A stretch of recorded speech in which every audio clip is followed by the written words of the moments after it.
सलाम पाकिस्तान 24 न्यूज के साथ मैं हूं हैदर अवान। आप हमें यूट्यूब पर बराह रास्त भी देख सकते हैं। youtube.com/24newsHD विजिट कीजिए। सबसे पहले खबर आपको दें, पीपल्स पार्टी के सेंट्रल एग्जीक्यूटिव कमेटी का आज अहम इजलास होगा। साबिक सदर आसिफ अली जरदारी इजलास में शरीक होंगे। इजलास में पीडीएम के नोटिस के जवाब से मुतल्लिक फैसला किया जाएगा। तो यह अहम इजलास होगा आज और फैसला किए जाएंगे अहम। पीपल्स पार्टी की सेंट्रल एग्जीक्यूटिव कमेटी का यह इजलास होगा। साबिक सदर आसिफ अली जरदारी इजलास में शरीक होंगे।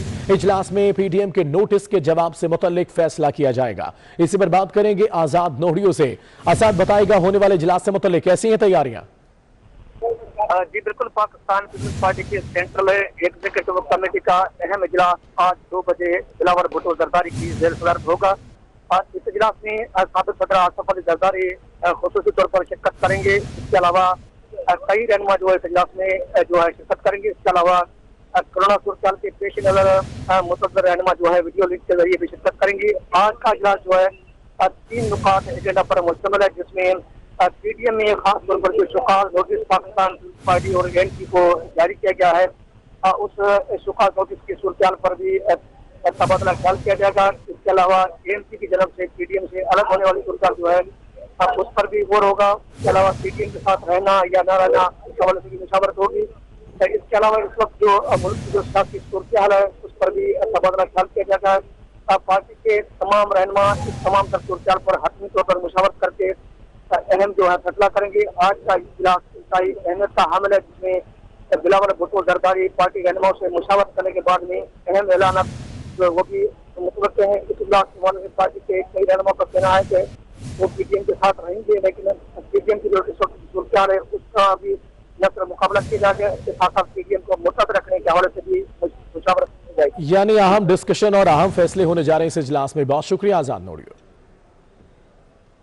वफाकी वजीर फवाद चौधरी अपनी ही जमात तहरीक इंसाफ पर बोल पड़े। डस्का में शिकस्त का जिम्मेदार फवाद चौधरी ने खुद पीटीआई को ठहरा दिया। ट्वीट पैगाम में फवाद चौधरी का कहना है, डस्का में नून लीग नहीं जीती, पीटीआई हारी है। हार की कुछ वजूहात हैं जिनकी तरफ पार्टी में तवज्जो दिलाता रहता हूं। तहरीक इंसाफ को अपनी सफ़ें दुरुस्त करना होंगी। यह ट्वीट किया है वफाकी वजीर फवाद चौधरी की जानिब से। अपनी ही जमात यानी तहरीक इंसाफ पर बोल पड़े, तनकीद की। डस्का में शिकस्त का जिम्मेदार फवाद चौधरी ने खुद पीटीआई को ठहराया।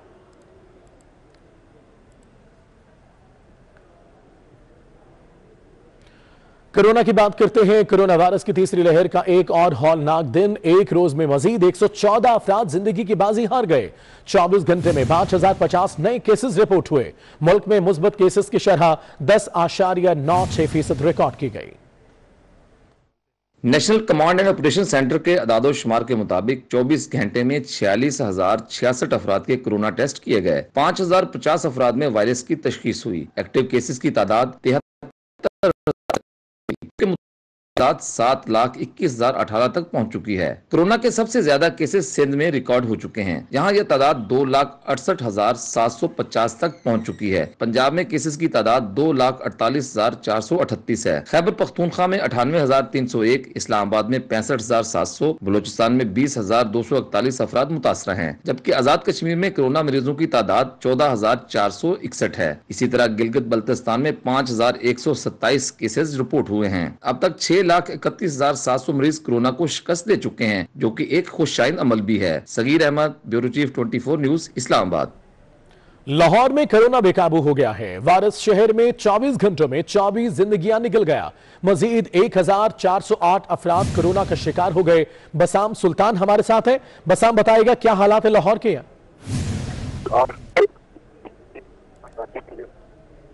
तदरीज जो है वो इजाफा देखने में आ रहा है। गुज़िश्ता 24 घंटों के अंदर शहर में 24 मजीद अफराद इस वायरस की जद में आकर आ गए और तकरीबन 1,408 मजीद अफराद में जो है वो कोरोना वायरस की तस्दीक हुई। एक जानिब जहाँ शहरी तेजी से वायरस की जो है वो जद में आ रहे हैं, तो दूसरी जानिब जो हेल्थ केयर वर्कर्स हैं उनमें भी जो है वो वायरस तेजी से फैल रहा है। इस वक्त सुबह भर के अंदर जो हेल्थ केयर वर्कर्स में कोरोना वायरस के फैलाव की शरह है वो इस वक्त 12% तक जो है वो जा पहुंची है। 2,778 ऐसे हेल्थ केयर वर्कर्स हैं जो कोरोना वायरस की जो है वो जद में आए हुए हैं। इसी के पेश नज़र जो सूबाई वजीर सेहत है उनकी जानिब से सुबह भर के तमाम जो मेडिकल अदारे हैं उनकी क्लासेस को भी जो है वो रोक दिया गया है 12 अप्रैल से 18 अप्रैल तक। तो साथ ही साथ जो ओपीडीज के अंदर पेशतर जो शोबात हैं उनको भी बंद किया जा रहा है ताकि ओपीडी के अंदर रश को कम किया जाए, ताकि फैलाव में जो है वो कमी लाई जा सके। तो ना सिर्फ शहरी बल्कि हेल्थ केयर वर्कर्स भी जो है वो तेजी से इस वायरस की जद में आ रहे हैं और वायरस से जो है वो मुतासर हो रहे हैं, जिसके पेश नज़र जो माहिरीन है उनकी जानिब से यही कहा जा रहा है कि मजीद स्मार्ट लॉकडाउन जो है वो इम्प्लीमेंट करने की जरूरत है ताकि वायरस के फैलाव में जो है बिल्कुल। और सबसे बड़ी बात एहतियात बहुत जरूरी है। बस आप बहुत शुक्रिया आपका। यह वक्त तो एक ब्रेक का, हमारे साथ रहिए। ब्रेक के बाद खुशामदीद कहते हैं वफाकी वजीर सैयद फखर इमाम मीडिया से गुफ्तगू कर रहे हैं। बराही में आपको याद होगा कि पिछले साल से लेकर बजट सेशन से लेकर आज तक, इसके बावजूद कि कोविड-19 और उससे पहले एक चीज़ हम भूल गए, लोकस्ट का बहुत अटैक था, उसके बावजूद हमने जो हमारे टारगेट्स थे सिवाय कॉटन के वो हमने सब मीट किए हैं। मिसाल के तौर पर ये पाकिस्तान की जो इस दफ़ा राइस प्रोडक्शन है, धान की पैदावार, उसका रिकॉर्ड प्रोडक्शन हुई पाकिस्तान की तारीख में 8.4 मिलियन टन, 84 लाख टन। कभी इतनी प्रोडक्शन पहले नहीं हुई। और उसका मतलब यह है कि क्योंकि पाकिस्तान की जो हम ज़रूरत है वो तकरीबन 3.7 मिलियन 3.8 मिलियन टन है, हमारे पास तकरीबन 4.5 मिलियन टन एक्सपोर्ट के लिए होगी और उससे हमारा ज़र मुबादला में काफ़ी इजाफा होगा। दूसरे नंबर पर हमारी जो मकई की पैदावार है वो भी रिकॉर्ड प्रोडक्शन हुई है, 74 लाख टन, 7.4 मिलियन टन। उसके अलावा जो हमारे 3 बाकी क्रॉप्स हैं, मेजर क्रॉप्स, शुगर केन की प्रोडक्शन वही थी जो प्रेडिक्टेड थी और उसमें हमें थोड़ा सा इंपोर्ट करनी पड़ेगी शुगर, और कुछ की भी गई है और कुछ और भी करेंगे to maintain a stability of prices. गंदम की पैदावार में पिछले साल से इजाफा हुआ है। पिछले साल 25.25 मिलियन टन थी, इस दफा 26.2 मिलियन टन है, तकरीबन 9 लाख 10 टन का इजाफा है। पर हम अभी उसमें खुद कफील नहीं है क्योंकि हमारी आबादी में भी इजाफा हुआ है और हमारे पास पिछले दौर में सरप्लस होती थी, कैरी ओवर स्टॉक्स होते थे। आपको याद होगा जब हमारी यहाँ कीमत 1300 थी और इंटरनेशनल कीमत 1100 होती थी। इस दफ़ा हुकूमत ने शुरू में 1600 मन रखी थी इसकी रेट, फिर जब 1800 बढ़ा दिया तो उसका ये फ़र्क पड़ा कि काश्तकार को अब तकरीबन इंटरनेशनल प्राइस से थोड़ी सी कम कीमत मिलेगी, पर प्रोक्योरमेंट में आसानी भी होगी और काश्तकार को पिछले साल से 400 रुपये पर 40 kg ज़्यादा मुआवजा दिया जाएगा जिसका वो हकदार है। इसके साथ हम ये समझते हैं कि कॉटन जो पिछली दफ़ा हमारे लिए इसलिए बहुत बड़ी मुश्किल पैदा हो गई कि सिंध जो हम जिसका टारगेट था 4.5 मिलियन बेल्स, उसकी सिर्फ 21-22 मिलियन बेल हुई, 2.2 मिलियन बेल्स। वजह एक ही थी कि इतनी वहाँ प्रेसिपिटेशन रेनफॉल बारिश नहीं हुई जो कि 100 साल के बाद हुई, और सदर्न सिंध में खड़ी क्रॉप जो थी वो 40% बिल्कुल ख़त्म होकर रह गई।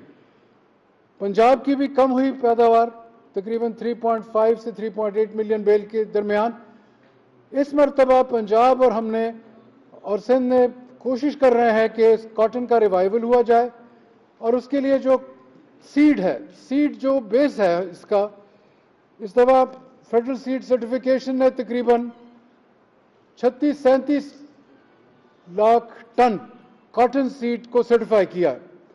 कोशिश हमारी ये होगी कि वो सर्टिफाइड सीड जो है वो काश्तकार तक मुहैया किया जाए, और उम्मीद करते हैं कि अगर हम उनको इनकरेज करेंगे, और 5 ऐसी चीज़ें हैं जिसमें हम सब्सिडी भी दे रहे हैं, खाद में सब्सिडी दे रहे हैं, हम पेस्टिसाइड में सब्सिडी दे रहे हैं, ट्रैक्टर्स पे सब्सिडी दे रहे हैं, और हम बैंक लोन्स पे सब्सिडी दे रहे हैं। तो हमारी ये कोशिश होगी कि ये सब्सिडी के तहत काश्तकार जो है उसको हम रमा दमा रखें, क्योंकि बुनियाद ज़राअत की है। 19.3% हमारी GDP है। सबसे ज़्यादा उसका जो इसका इम्पैक्ट होता है ज़राअत का, क्योंकि इसके लिंकेजेस बहुत है, फॉरवर्ड और बैकवर्ड लिंकेजेस जिसको कहा जाता है, कि एम्प्लॉयमेंट अपॉर्चुनिटीज़, लोगों को रोज़गार मिलना, 40% लोग जो है उसका निसार डायरेक्टली इस पे है, और रॉ मटेरियल जो हमारी बिजनेसेस का, हमारी इंडस्ट्री का है, वो भी हम ज़रूरी अजनास के ज़रिए मुहैया करते हैं। लाइफ स्टॉक जो हमारा है वो तकरीबन 60%, 61% ज़राअत का हिस्सा बन गया है। उसमें भी काफ़ी पेशरफ्त हुई है। मिल्क और मीट प्रोडक्शन हमारी 63 मिलियन टन है और उसमें हम कोशिश ये कर रहे हैं कि पोर्टल्स के ज़रिए, डिजिटलाइजेशन के ज़रिए हम यहाँ टेक्नोलॉजी जो है इसको आम करें और ट्रांसफ़र ऑफ टेक्नोलॉजी, ख़ासतौर चाइना के साथ मिलकर हम अपने रिसर्च सेंटर्स को अपग्रेड करें, हम अपने एक्सटेंशन सिस्टम्स को अपग्रेड करें, काश्तकार को लेटेस्ट टेक्नोलॉजी मुहैया करें, सीड में उसकी जो टेक्नोलॉजी है उसको हम अपग्रेड करें और हम अपने काश्तकारों का जो मयार ज़िंदगी है, standard of living, quality of life, उसमें इम्प्रूवमेंट लाएं। और इसलिए जितने भी हमारे डेवलपमेंट फंड्स आइंदा होंगे, हम चाहते हैं कि वो ज़रूरी इलाकों में हो, ख़ासतौर जनूब पंजाब में।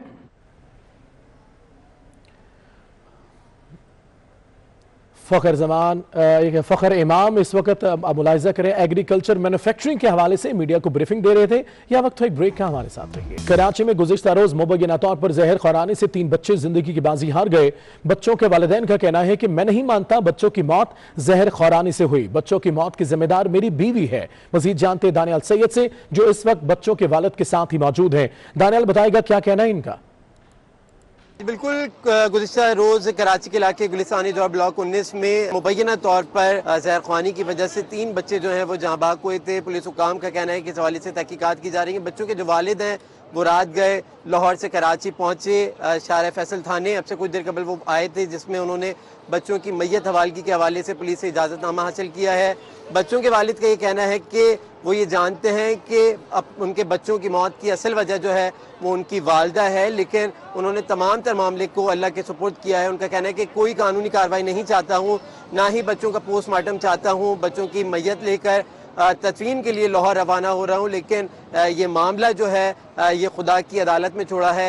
इल्ज़ाम उन्होंने अगरचे अपनी बीवी के ऊपर आयद किया है, लेकिन कानूनी कार्रवाई से वो इज्तनाब कर रहे हैं। उनका कहना है कि किसी भी किस्म की कोई कानूनी कार्रवाई नहीं चाहता।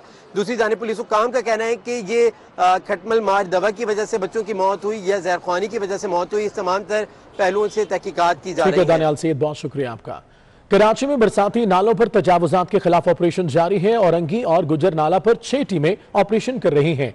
सुप्रीम कोर्ट के ऑर्डर पर कराची के नालों से तजावुजात का खात्मा किया जा रहा है। कराची में बरसाती नालों पर तजावुजात के खिलाफ ऑपरेशन जारी। औरंगी और गुजर नाला पर 6 टीमें ऑपरेशन कर रही हैं। सुप्रीम कोर्ट के ऑर्डर पर कराची के नालों से तजावुजात का खात्मा किया जा रहा है। कराची में बरसाती नालों पर तजावुजात के खिलाफ ऑपरेशन जारी है।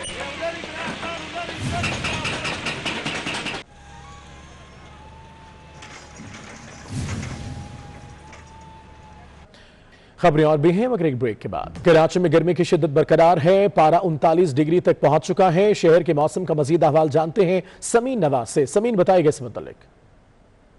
देखिए, मौसम का हाल बताने वालों ने जिस तरह पेशगोई की थी कि शहर कायद आज भी गर्मी की लपेट में रहेगा, तो ऐसी ही सूरत हाल इस वक्त हम देख रहे हैं। मौजूदा दर्जा हरारत 39 डिग्री सेंटीग्रेड तक पहुंच चुका है और ज़्यादा से ज़्यादा जो आज बताया गया है महकमा मौसमियात की जानिब से, पारा 41 डिग्री सेंटीग्रेड तक जा सकता है। इस वक्त मौसम जो है चूँकि गर्म है, लेकिन हवा में नमी का तनासुब भी खासा कम हो चुका है, लिहाजा खुश्की भी देखी जा रही है। हवाओं में नमी का तनासुब इस वक्त 7% तक रिकॉर्ड किया गया है, जबकि जो शुमाल मगरिबी सिंध से चलने वाली हवा है वो 3 नॉटिकल माइल फी घंटा की रफ्तार से रिकॉर्ड की जा रही है। आज कम से कम दर्जा हरारत 23.5 डिग्री सेंटीग्रेड रिकॉर्ड किया गया था। मतलब मुकम्मल तौर पर साफ रहेगा। आइंदा 24 घंटों में बारिश का कोई इम्कान मौजूद नहीं है, ना ही कोई ऐसा सिस्टम मौजूद है, ना ही ऐसी कोई सिस्टम की डेवलपमेंट है जिसकी वजह से शहर में हल्की या तेज बारिश मुतवक्के हो। अलबत्ता शहरी गर्मी को शिकस्त देने तफसीलात के लिए शुक्रिया। इसी के साथ स्टूडियो से फिल्म